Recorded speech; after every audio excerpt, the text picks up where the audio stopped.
If you're about to walk into a courtroom against a high conflict individual, a narcissist, a sociopath, and you think the truth is going to save you, I need you to sit down. Because the truth is not what wins in family court. Performance wins, paper wins. And high conflict individuals have been rehearsing for this exact moment since the day they met you.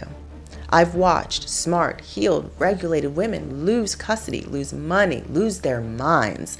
Not because they did anything wrong, but because nobody warned them what was coming. So today, I'm warning you.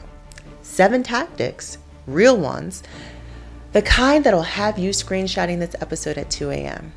Let's get into it. Hey, beautiful people. Welcome back to Your Fake Apology. I'm Crystal, your Psych NP, and your favorite no BS voice of reason when it comes to boundaries and mental health.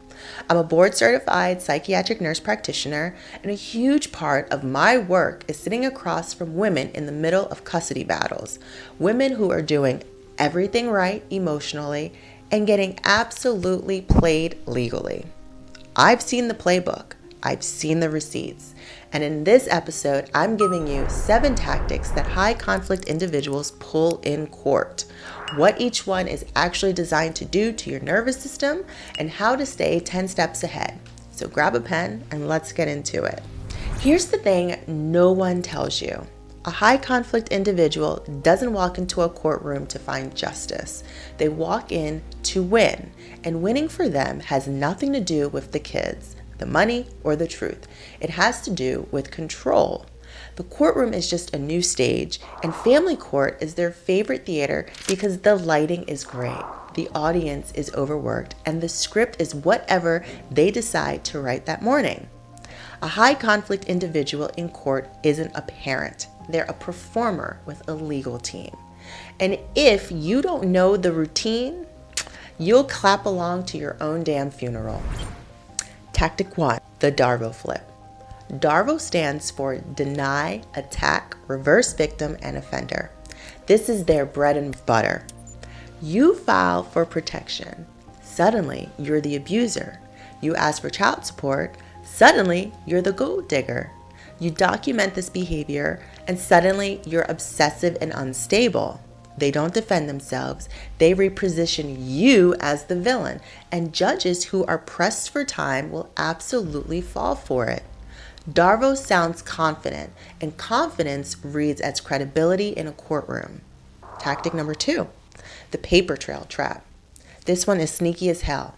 Months, sometimes even years before court, they start sending you these calm, polite, almost robotic messages. Just checking in about the kids. Hope you're doing well, following up respectfully. You're confused because in person, they're still the same disrespectful human, but on paper, they're saint of the year. They're building a paper trail. And when you finally snap and send one frustrated text back, guess which message ends up printed, highlighted, and handed to the judge? Yours. Always yours. Tactic number 3. Weaponized concern.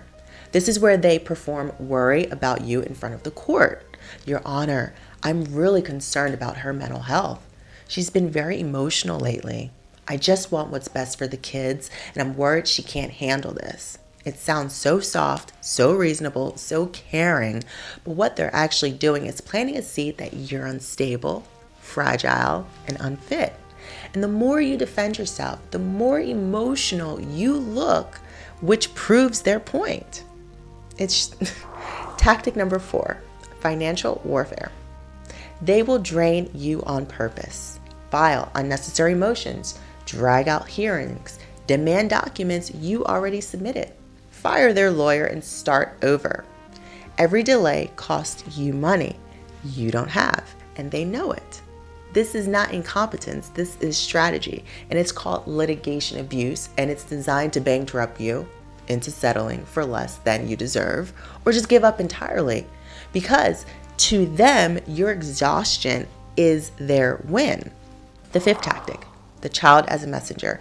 And this one breaks my heart every single time because they start using the children to gather information, to deliver guilt trips, or rewrite the narrative. Mommy seems sad, huh? Daddy misses you so much, but mommy won't let him see you. Tell mommy I said ... The child becomes a courier, a spy, eventually a witness. And the worst part is that the child doesn't even know they're being used. This isn't co-parenting. This is emotional recruitment. And it's a form of psychological abuse the courts are still way behind on naming. Tactic number 6, the character witness circus. Suddenly, this high conflict person has an entire fan club ready to testify on their behalf. Coworkers, new girlfriend, his mother, the one neighbor you've never spoken to. Meanwhile, your witnesses are tired, scared, or have already been smeared by him for months. This is a flying monkey operation, and it's been in motion since long before the first court date. They didn't make those connections last week. They've been curating their alibis for months, years, just in case. Tactic number 7, the courtroom mask, the grand finale. The man who screamed at you in the driveway last Tuesday will walk into courtroom in a clean button-down shirt, soft voice, sad eyes, and tears on demand. He'll say things like, "I just love my kids so much, Your Honor. I just want to be a good father." And you, the one who actually raised those babies, will sit there in shock, watching a stranger wear your ex's face. This is the mask many narcissists rehearse in the mirror.